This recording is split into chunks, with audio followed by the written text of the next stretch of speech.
The frozen river, January 10, 1943. West bank of the Volga River, Stalingrad. The night was so cold, it made the steel of a rifle bite through gloves. The wind carried snow sideways, needling into the faces of German sentries huddled behind sandbags. Beyond the shattered city lay the Volga River, wide, frozen, and silent beneath a blanket of ice. To the soldiers of the 6th Army, that river meant safety. The Soviets were trapped on the far bank, too weak and too broken to cross. Or so they believed. Corporal Erich Bauer rubbed his hands together, watching white mist curl from his breath. "Not even rats could make it across that," he muttered. His sergeant grunted. "Then we can finally rest." But out in the darkness, across that glacial wasteland, the Red Army was moving, on the eastern bank. Soviet engineers crawled over the ice, hacking through drifts, laying planks and ropes to mark the crossing. Searchlights from the far shore cut through the blizzard, faint cones of light sweeping over men hauling sleds, loaded with ammunition and bread. Some fell through the ice, their bodies swallowed without a sound. Others pressed forward, teeth gritted, guided by the booming voice of Commissar Sokolov. "Cross, comrades! The motherland waits on the other side." By dawn, faint shapes began to appear through the snowstorm, hundreds of them. German sentries squinted into the white void, unsure if the shadows were tricks of light or movement. Then came the sound, the rhythmic thump of boots on ice. Growing louder. And before the Germans could raise their rifles, the impossible had arrived. The river that shouldn't be crossed, January 11, 1943, Stalingrad, western bank. The first Soviets burst from the snow like ghosts. Their faces were wrapped in rags, rifles frozen to their gloves, bayonets glinting in the weak light. They didn't scream. They just came, silent, relentless, unstoppable. German machine guns opened fire. The frozen air cracked with bullets. Snow and ice exploded in fountains. For a few seconds, it looked like the crossing would end in slaughter. Men fell, sleds shattered, equipment scattered across the river. But behind them came more, waves upon waves of soldiers, their silhouettes merging with the storm. Across the frozen Volga, the Soviet 62nd Army was throwing everything it had, men, horses, even sled-mounted mortar, into the fire. Corporal Bauer's machine gun jammed. His breath came in ragged gasps. "Mein Gott! They're walking through hell," he whispered. From behind the German lines, artillery thundered, shaking the earth. Shells screamed across the river, bursting among the advancing troops. Yet, the Soviets did not stop. By mid-morning, General Chukov's reinforcements had reached the West Bank. Men staggered into the ruined city, faces black with frostbite and smoke. They carried PPS H-41 submachine guns, grenades, and fury. In the ruins of Factory District No. 4, a group of German infantrymen watched in disbelief as Soviet soldiers rose from shell craters, crawling over the bodies of their comrades to take cover behind the twisted skeletons of tanks. "We've killed them 10 times already," one soldier muttered. Another replied, voice trembling, "Then why do they keep coming?" The Germans had called Stalingrad a graveyard of armies. Now for the first time, they wondered if it might be their own. January 13, 1943, Tractor Factory District, Stalingrad. The storm had not stopped in 3 days. The city was a grave of steel, burned-out buildings, collapsed bridges, and corpses frozen into the rubble like statues. The snow fell without sound, muffling even the war. Inside what had once been the Red October factory, German soldiers of the 14th Panzer Division huddled near a half-broken stove. Ammunition was low. Rations had run out. Their breath came in white clouds as they tried to ignore the howling wind outside. Then they heard it again, that low rumble. It was not thunder, nor was it artillery.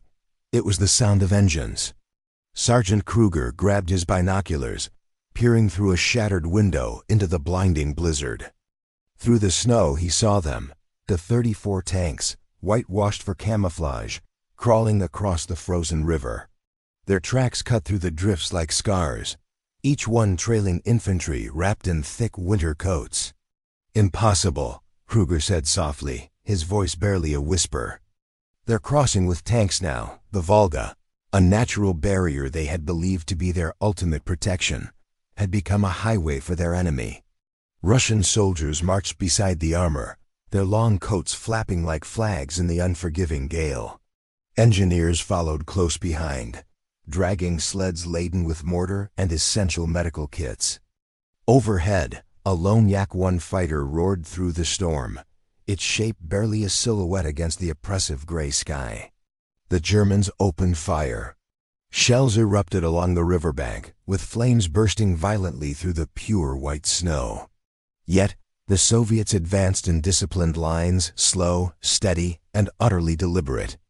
One tank slipped on the treacherous ice and crashed sideways, its turret tearing free from the hull. Another exploded into a ball of flame. Still, the next wave relentlessly pushed forward. From the factory roof, Corporal Bauer watched in numb disbelief, his mind struggling to process the scene. He whispered to no one in particular, "They're not men. They're the river itself." By nightfall, the Soviets had established a formidable bridgehead on the West Bank. Hundreds more were crossing behind them, under constant fire, under the biting frost, under death itself. And yet, they came. The Volga, which the Germans believed no army could ever cross, now carried an entire front of vengeance across its frozen veins. And deep within the ruins of Stalingrad, for the first time, German officers began to murmur words they had never dared to speak before. "We are surrounded." January 20th, 1943, Central Stalingrad. The sun never rose that morning, it just brightened the storm. The streets were buried under layers of snow and corpses, the outlines of buildings like broken teeth against a gray horizon. The Sixth Army, once proud and invincible, was trapped starving, freezing, dying. Inside the ruins of a bombed-out department store now, field headquarters of General Friedrich Paulus, the atmosphere was silent except for the hiss of a failing radio. Officers in tattered coats stood around a crude map marked with red arrows closing in from all sides. Paulus stared at it blankly. "They've crossed everywhere," he said softly. Colonel Rosk replied, "The Volga. The Don they come from the rivers themselves." Outside, the city roared with Soviet artillery. The ground shook as Katyusha rockets screamed overhead, their shrill howls echoing through the empty streets. In the blizzard, Soviet troops advanced building by building, tossing grenades through windows, clearing basements with flamethrowers. In one ruined factory hall, a handful of German soldiers fought on young men whose faces were black with smoke and frostbite. Their commander, a lieutenant no older than 25, shouted orders over the roar of machine guns. "Hold the line. Reinforcements will come." But everyone knew none were coming. Through the shattered doorway, red flares burst in the sky, Soviet signals. Then came the sound. Boots crunching snow, Russian voices shouting, "Ura!" The Germans fired until their barrels glowed red, then silence. In the distance, Corporal Bauer and a surviving squad crawled through the debris, dragging a wounded comrade on a door used as a sled. They passed frozen bodies, rifles half buried in snow, helmets cracked by shrapnel. Bauer stopped for a moment, staring toward the east. He could see faint flashes across the Volga artillery fire, muzzle bursts, explosions that seemed endless. And still, more Soviet soldiers poured across. He whispered to no one. They said the Volga was death. But it brought them life. By nightfall, the snow turned red again, not from sunset, but from flame. The city of Stalingrad was no longer a battlefield. It was a tomb. February 1st, 1943, northern Stalingrad, near the grain elevator. The wind was sharp enough to cut flesh. Ash and snow drifted together across the ruins, erasing where streets once were. German soldiers no longer fought for victory, only for another hour of breathing. Corporal Bauer sat beside the shattered wall of the grain elevator, his rifle frozen solid in his hands. Around him lay what was left of his platoon, 15 men reduced to 4. Their eyes were hollow, their cheeks sunken. None had eaten in days. He looked across the white expanse where the Volga River shimmered in the distance, a frozen band beneath the gunmetal sky. For weeks he had watched that river come alive, black dots crossing in endless waves, men and tanks and supplies that never seemed to stop. It had once been the Germans' line of safety. Now it was the artery of their destruction. Overhead, a Soviet Il-2 Sturmovik screamed low, firing its cannons into the streets below. Snow and dust erupted around the Germans' position. One of Bauer's men tried to return fire with an MG-34, but the weapon jammed. Bauer pulled him down. "It's no use," he said, voice cracking. "They have everything. We have nothing." Moments later, a Soviet loudspeaker crackled through the storm. A woman's voice, calm, cold, certain. "German soldiers, lay down your weapons. Your commander has surrendered. The Volga is ours." The men froze. "Lies," muttered one, shaking his head. But then, in the distance, they heard it. The rumble of tanks, not German, but Soviet, rolling closer through the snow. Bauer peered over the rubble. Red banners fluttered through the haze.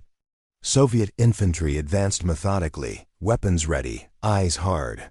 He lowered his rifle slowly. For the first time in months, the battlefield was quiet enough to hear the river, the faint groan of ice shifting beneath the weight of victory. Later that day, the 6th Army formally capitulated.